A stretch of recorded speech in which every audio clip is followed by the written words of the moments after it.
From the Ticats Audio Network, this is Tiger Cats Game Day with Courtney Stephen and Mike Daly. Welcome back to another episode of Tiger Cats Game Day on the Ticats Audio Network. I'm your host, Courtney Stephen. I'm joined by my main man, Mike Daly. And today, Mike, we've got, what's the opposite of Battle of the Titans? We got 2-0-3 teams going out there battling to see who can be the first to walk away with that winning feeling. The Edmonton Elks coming to Hamilton to take on the 0-3 Hamilton Tiger Cats for this July 1st Canada Day head-to-head battle. 7:30 kickoff. Mike, what are you feeling about this game coming up here? What's on the line? Yeah, this is a tough one, right? Because both these teams have been struggling for a little bit. You know, you don't want to go. We talked about it last week, no panic, wait till Labor Day, stuff like that. But listen, the harder and harder you make it now, right, the harder and harder that tail end of the season is going to be when you have to meet up with all those East Division opponents. But hey, somebody's got to win out of this game, and it's at home. So I have a good feeling. I feel like we're doing a lot of good things. So it'll be a good one to watch. And anytime it's in Tim Hortons Field, it's always going to be fun. Absolutely. And the Donut Box will be rocking Canada Day. So the Ticats will be breaking out their Made in the Hammer uniforms, brand new look for the 2022 season. That should be exciting if anybody is in the Hamilton area to go and check out the game or turn it on the TV. Definitely make sure you check it out on the Ticats Audio Network. But Mike, let's dig into this game a little bit. Let's talk about who we're going to see on the field. A very interesting transaction this week. We actually have the Ticats traded a 2023 draft pick for Colin Kelly, the left tackle, 6-year veteran from Edmonton, looking to shore up that offensive line that has been needing a lift this whole season. And he has been inserted into the starting lineup right away. That's something we should keep our eye on. What are your thoughts on that transaction? It's not often you see a guy get traded and then immediately play against the team that he was on a couple of weeks ago. Yeah, no kidding. It's crazy to see that. It just goes to show that, inside that building, they're thinking, okay, we need some help here, right? Because to be able to pull somebody over like that, not really have much time to learn. And, we've talked about multiple episodes on here, how much effort and time and camaraderie it takes to get that O-line together. But I guess because it's been a new group every single week, you can just kind of throw somebody else in there. But it's nice that he has experience, that he understands what's going on, especially at the tackle spot. It's tough to find those type of guys, right? The big, long, athletic guys. But the nice thing about him starting is, and I mean, Corey, you know this from practicing against your team day in, day out, you're going to know all the plays. He's going to come in there. I think he's going to start pointing out, hey, this is the look. They got this or this out of it. And this is coming. So I think it's going to be pretty helpful because, I mean, when you were practicing after a while, you can see the plays coming almost before they happen, right? Absolutely. I wouldn't be surprised if the Ticats had a really good beat on the snap count this week. Joining Kelly on that offensive line, we've got Coulter Woodmansey making his first start of the season, coming back off of injury, and Brandon Revenberg back in the fold. What do those two guys contribute to this offensive line? Yeah, I mean, we're about as close to full strength on that offensive line, right? That center spot was up in the air kind of at the beginning of the year with Alex Fontana trying to figure out who's going to get in there, if he can do it. But with Coulter and Revenberg back, obviously we talked about Revenberg and the impact he makes, but Coulter's that same kind of guy, a little bit younger. He's that absolute road grader, right? If we're talking, they made a little switch up at running back too, right? Putting Wes Hills in, bigger body, runs hard, right? Sean Thomas Arrington, you'll still see him. You'll still see him out there. He'll be there in passing downs. He'll be running routes out of the backfield, probably getting a couple handoffs. But with Coulter and Rev in there to move some bodies, and then you add a big body like Wes Hill that runs hard, and that's what you're going to see out of Wes Hill. He's going to run hard, run over people, run through people. I think that's going to help, and that's going to definitely help this Ticats rushing attack that, needs that kind of push and that spark to take some of the weight off of Dane's shoulders that he's trying to go right now. So I'm really excited for Woodmansey to be back in and expect them to kind of, try to punish in the run a little bit more and see the ball getting handed off. Absolutely. And I think that's something that fits with what the opponent has going. Hopping over to Edmonton quickly to talk about their defense. Dion Lacey, the veteran middle linebacker, will not be in the lineup. He's somebody who they've been leaning on for a little bit of that veteran leadership, somebody who's been in the league. He's made plays, he's played special teams, he's played defense, he contributes on all facets of the game. But having him out of the lineup will definitely leave something to be desired with a brand new middle linebacker stepping in there, calling shots for that Edmonton defense. Is Edmonton's defense the same Edmonton defense that we've known over the last, 5-10 years, or are they searching for a new identity right now? Well, when you start looking around their defensive backfield and see two former receivers in there on their lineup, I think that kind of tells you everything that they're trying to find, right? Like, I mean, gosh, just for fun, if you want to go look at the Edmonton Elks transaction list, I mean, you can tell they are just reeling. Chris Jones over there is just probably, and you don't want to say panic mode or anything like that, but he's trying anybody anywhere at this point. Mm-hmm. And we got to find our identity. We got to find what we are. With Dion Lacey out, like you said, that hurts, because when you have new guys coming in every single week, and not just one or two new guys, we're talking like a full lineup of new guys. You need some sort of person in there to reel all the, all the minds and every head that's spinning just back in and into football. So they're in a search mode, just kind of like us, how we were with the O-line, stuff like that. It's a search mode, right? And, let's keep those teams. Let's have some busts in that back end, give us some big plays early on. But yeah, Edmonton, they're having a rough go. Yeah, well, talking about consistency, the Ticats defense showing up with a lot of the same, pretty much every single same face from last week. We've got Micah Johnson, big D tackle, up there with Dylan Wynn, Mason Bennett and Julian Hauser rounding out that defensive line. Simone Lawrence, Jovan Santos Knox, the league leader in defensive tackles, and Cameron Kelly, again at those linebacker spots. And the same back end led by Tunde Adeleke, who's having an outstanding season. Their consistency on that Ticats defense, as the year goes on, the chemistry, the playmaking, the communication, that should start to pay dividends for them. They've shown really great moments, and actually they've played rather well. They're starting to pick it up on that defensive line, getting pressure, starting to get some more sacks. But how do you think that Ticat defense matches up with the Edmonton offense that they're about to see? Because that Edmonton offense, despite being down James Wilder, they still have a lot of weapons. Yeah, absolutely. And I think, when you look at the quarterback change that they're doing over in Edmonton, right, with Trey Ford going in now, watching a little bit of film on Trey Ford, he's going to be a young guy, right? So what that means is, he's going to be trying to find, just the easy passes, do the simple stuff. But the thing that shines about Trey Ford, and you see it constantly, is he will outrun the best athletes that are on the field. And he just does it consistently. So the video game like atmosphere that he brings, he brought that to the pros. And that happened in the preseason. That happened when he got in against other teams. He is a dynamic runner. So what's going to be interesting is that D line that you mentioned, they're going to have to figure out how to contain him, right? It's almost one of those situations where it's, okay, let's see if he can stand in there and throw the ball on time before this pocket collapses on him, right? Let's give him half second more, but not make sure he doesn't get out, because once he gets running and he's out of there, it's a problem. Because as defensive stuff breaks down, right? No contains. So somebody's got to step up and get him.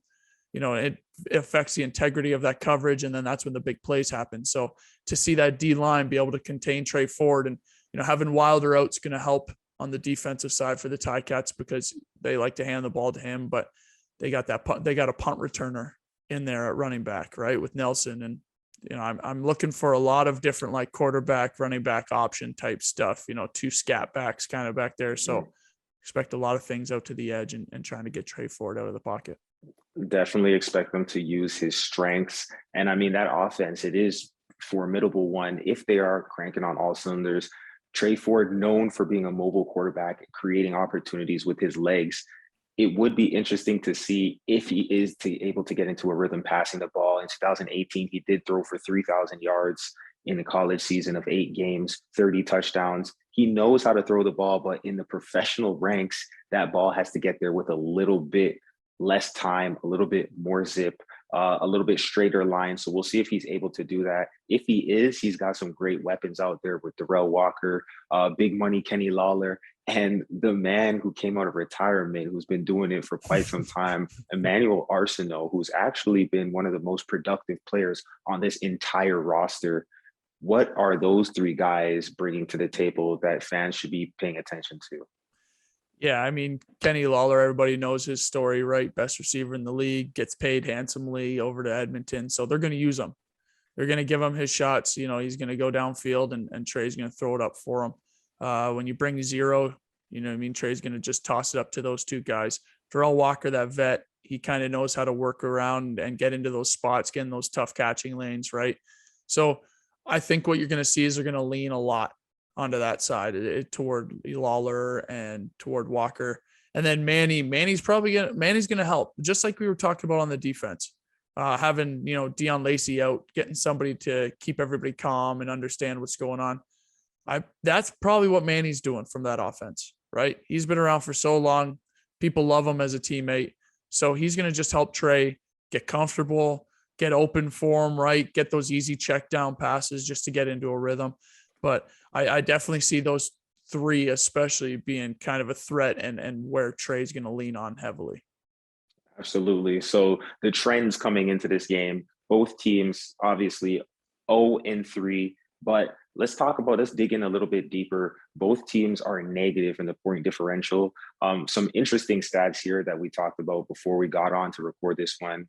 Edmonton, -61 in the point differential. For those who are uninitiated, that means that they have scored 61 less points than they have allowed. The majority of those coming in their tilt with BC, where they gave up that 50 burger. It was not that pretty to watch. On the other side of it, the Hamilton Tiger Cats, -34.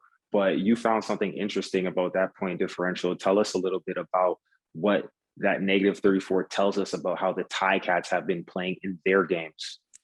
Yeah. So in the first half, they're actually +13 in the point differential. But then in the second half, that's where it comes into play. They're -47.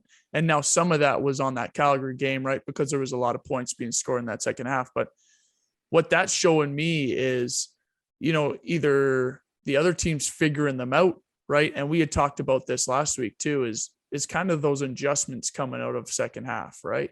Come out of halftime, getting into the second half, whatever it might be, right? But right now, that's the tough part. So, you know, we always talk about coming out in that third quarter and out of halftime, being able to get right back into the swing of things and kind of put a team away at that point, right? Because that's when it happens, is that third quarter. Like, no, listen, guys, you aren't getting back into this thing.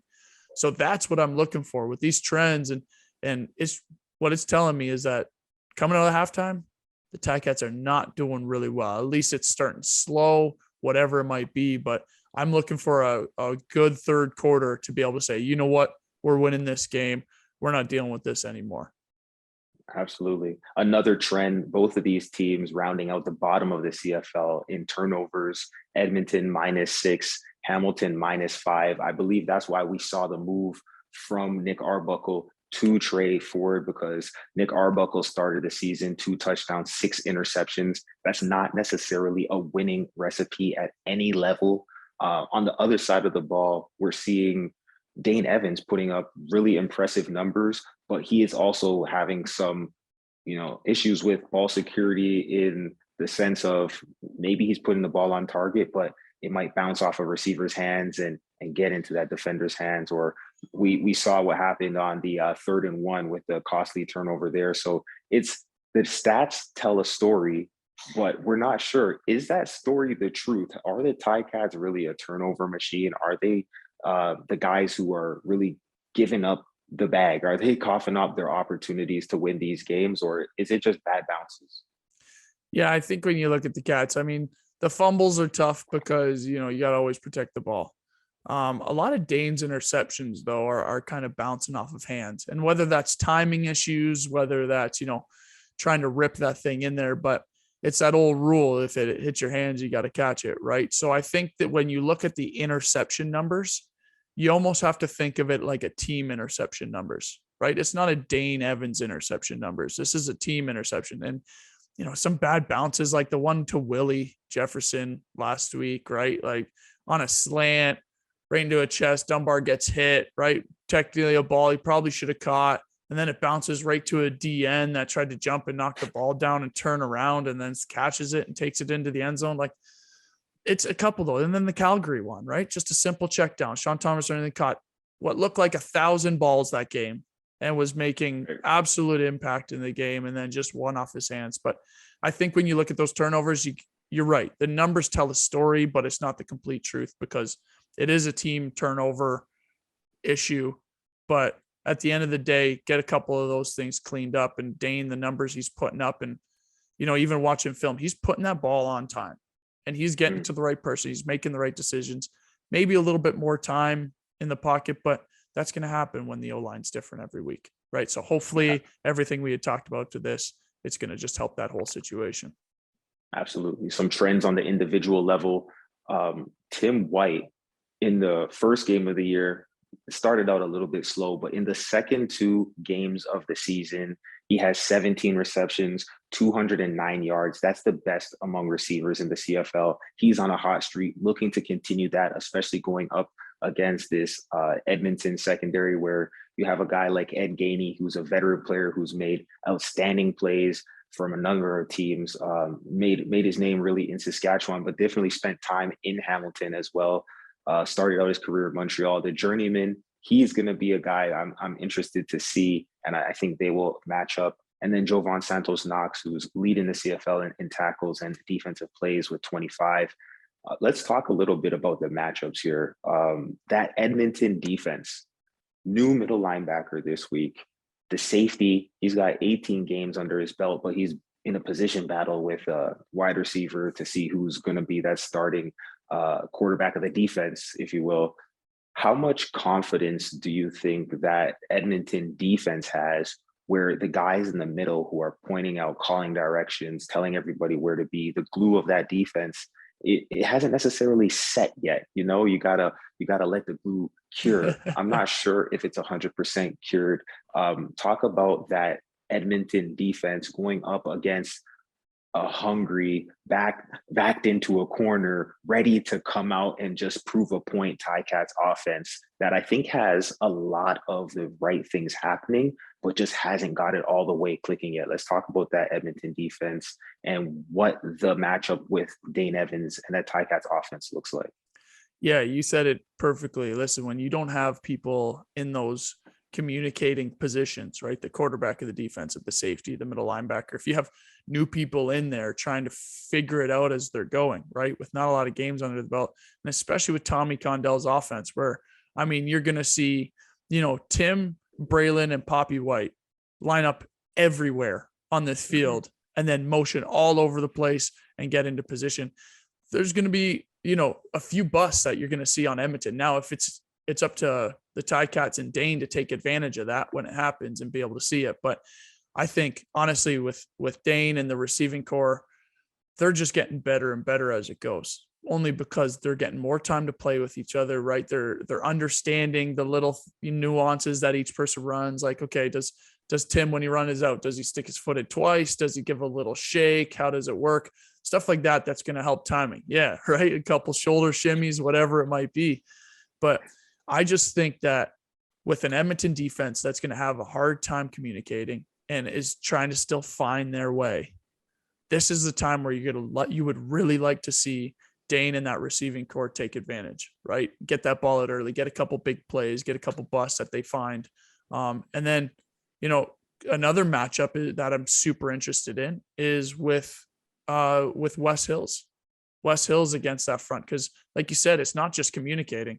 As soon as you have a middle linebacker out, let's start running the ball, right? Let's get downhill on these guys. Let's try to get the little bit of weight off of what I just talked about, off of Dane and those receivers, and try to put the ball on the ground and let's see what we can do, right? Make it easy. So, Mike, just for the people who are listening, try to take them inside of the mind of an offensive coordinator for a second. How do you exploit a defense where the communication might not necessarily be there? We know chemistry is a big part of defense, but what type of plays does an offense call to force that defense to communicate, to put them in positions where there's potential for miscommunication or maybe missed assignments? How do you take advantage of a situation like that as an offensive coordinator? Yeah. So a lot of the time what you see is as soon as an offensive coordinator knows they might be in some sort of man call, right? And that's from pregame planning.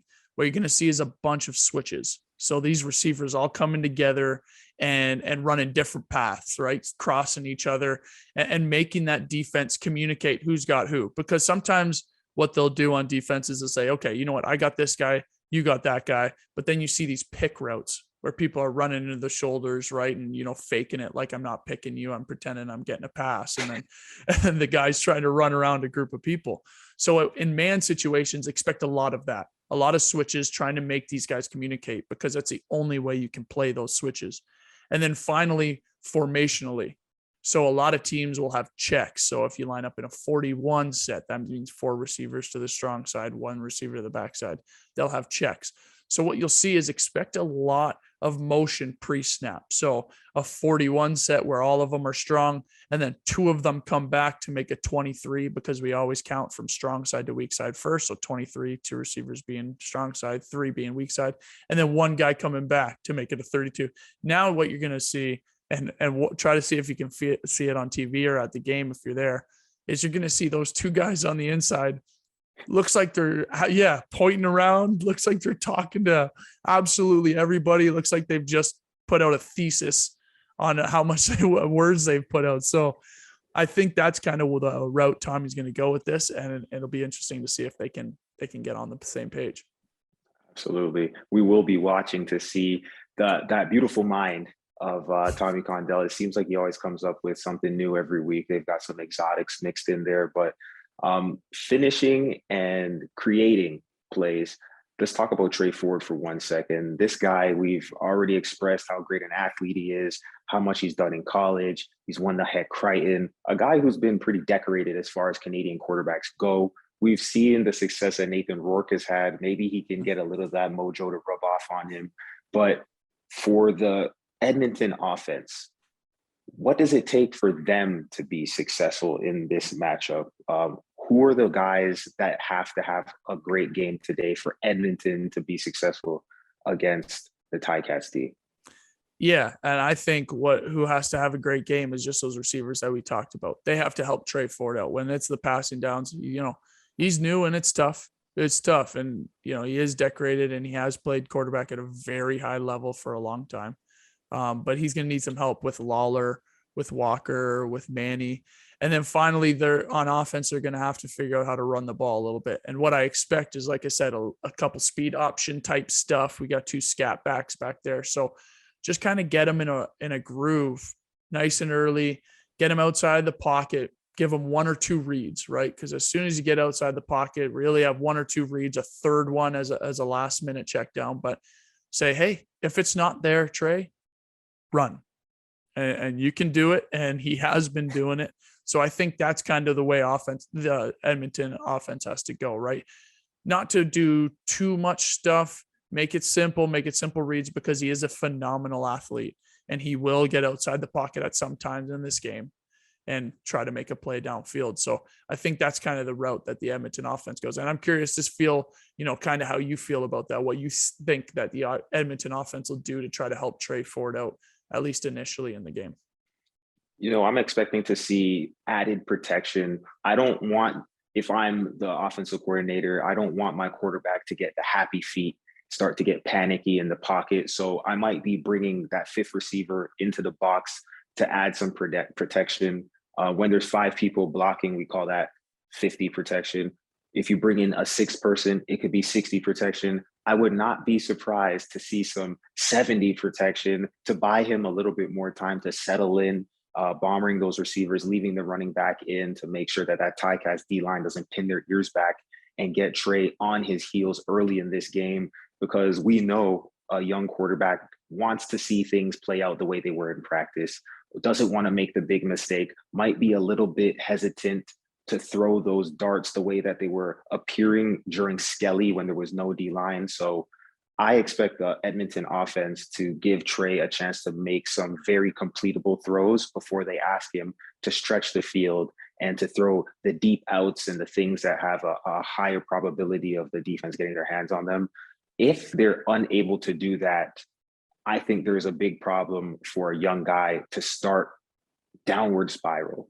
And I don't want to wish that on anybody, but this is how it works. You drop back one time, you get hit in the mouth, and all of a sudden that whole visualization of, stepping into the limelight and becoming a superstar, that gets thrown out because this 300-pound man named Micah Johnson just leaned on you, okay? And that's the only thing that you can focus on. So for the Ticats to be successful, I think they have to disrupt that pocket. I think they have to throw off Trey's timing. I think they have to put hands in the passing lanes.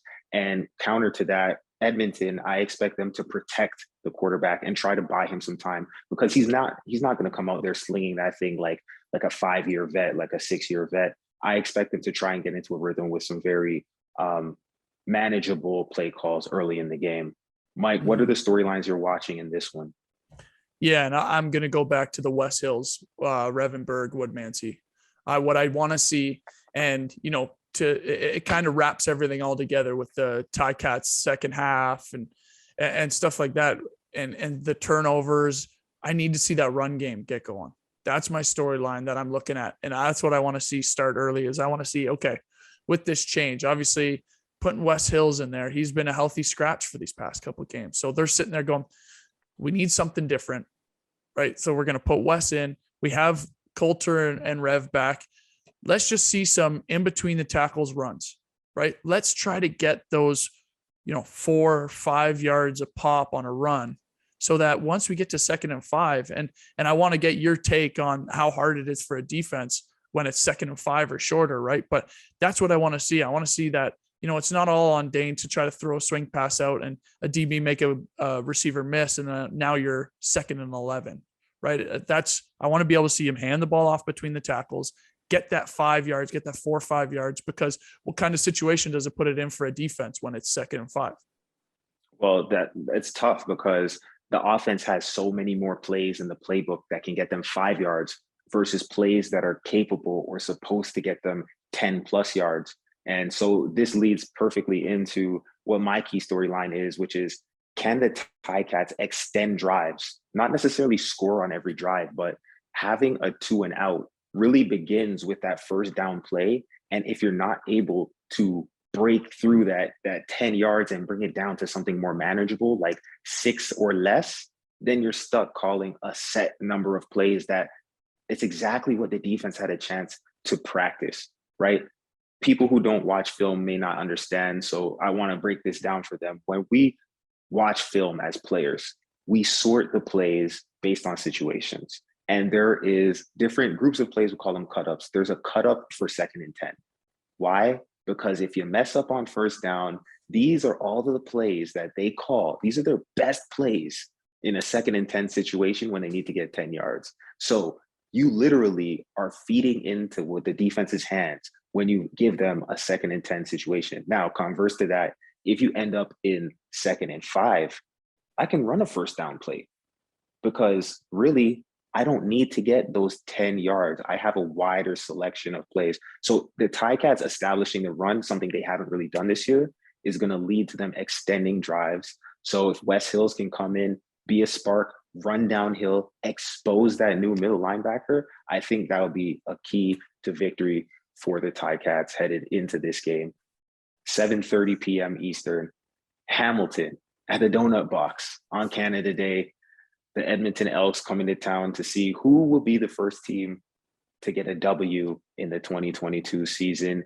If you are not in Hamilton, make sure that you listen to the game at the Ticats audio network. You can hear it on the local radio or at listen.ticats.ca or on the Ticats All Access app. So we thank you for listening to us. My name is Courtney Stephen, as always, joined by Mike Daly. and we will see you next time. It's game day and you're ready. So are we. Let us know your thoughts. Email us at gameday@ticats.ca. Courtney Stephen and Mike Daly are here every game day with their insights into today's game. Subscribe to the Ticats Audio Network on Spotify or wherever you get your podcasts.